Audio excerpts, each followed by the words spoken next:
नमस्कार. नमस्कार. मी जय किसान green India technology कंपनीकडून आलो, दीपक पाटील. आपण गेल्या 3 वर्षापासून जय किसान ग्रीन इंडिया कंपनीचं खत वापरत आहे. तर आता हे कांद्याची हार्वेस्टिंग चालू आहे आणि या साईडला बी आता काही कांदे तुमचे खाली केलेले आहेत आणि इथं पण खाली केलेले आहेत. तर तुम्ही काय सांगू इच्छिते? चालू वर्षी खूप प्रमाणामध्ये इकडे गारा झाल्या, खूप पाऊस झाला, वातावरण खूप खराब होतं आणि दरवर्षाप्रमाणे कांदे कसे निघाले तुमचे? दरवर्षी आमचे 2 एकरात 14 ते 15 टेलर निघायचे. पण यावर्षी 12 ते 13चा अंदाज आहे आणि 2 कमी निघाले म्हणजे गारामुळे नुकसान झालं, पात खराब झाली लवकर. हां हां हां. त्यामुळे 2 एकरचा झटका बसला. 2 एकरा मागं लवकर कांदे काढायला लागले 10-12 दिवस. लवकर म्हणजे पात खराब जेव्हा झाली गारा. 3.5 महिने लागतात तर 3 3 महिन्यातच झाले. हो. तर कांद्याची कलर क्वालिटी वगैरे एकच नंबर आहे क्वालिटी भारी आहे. बरं का. हो. कांद्याची साईज होते, सगळं होते एक नंबर. ही जी आता कांदा वगैरे बनतोय, तर तुम्ही काय सांगू इच्छिते? सगळे शेतकरी वापरलं पाहिजे. आता इतर शेतकऱ्यांचे जे रासायनिक खतावरचे कांदे किती ॲव्हरेज निघू राहिले त्यांना, आता जे काढत चालू आहे? हे काय एकरी 2-3 2-3 बघू शकताय.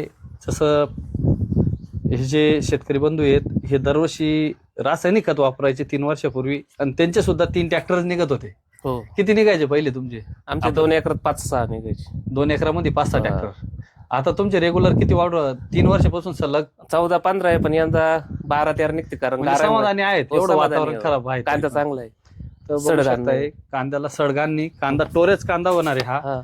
पाऊस झाल्यावर सुद्धा पातीतून पाणी निघत नाही ना. तर चालू वर्षी परिस्थिती अशी झालेली आहे की गारा झाल्यामुळं, पाऊस झाल्यामुळं पातीतून पाणी निघतंय आणि तो माल स्टोरेजला चालणार नाही. तर शेतकरी बांधवांनी जो माल स्टोरेजला चालणार नाही ते चाळीमध्ये टाकू नये.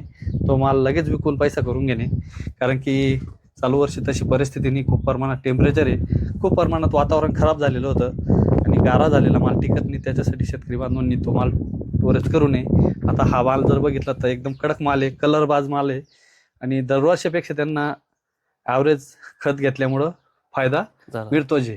आणि आता इकडे जर बघितलं तर त्यांनी पुन्हा याच्यासाठी खत घेतलेलं आहे, द्राक्ष बागासाठी आणि खरड छाटणीला ते वापरत आहे. आणि हा परत इकडं काही माल टोरस केल्यानंतर काही माल इकडे खाली टाकलेला आहे. तर इतर शेतकरी बांधवांनी घ्यायला पाहिजे का नको घ्यायला पाहिजे? घेतलं पाहिजे. आता हा तुम्ही कशासाठी घेतलेला आहे? हा द्राक्ष बागेसाठी. द्राक्ष बागेसाठी. तर शेतकरी बंधूंनो बघू शकताय लाईव्ह आता हार्वेस्टिंग चालू आहे कांद्याची आणि हा माल काढून आता आलेला आहे. खूप चांगल्या क्वालिटीचा माल आहे, खूप जम्बो साईज झालेली आहे.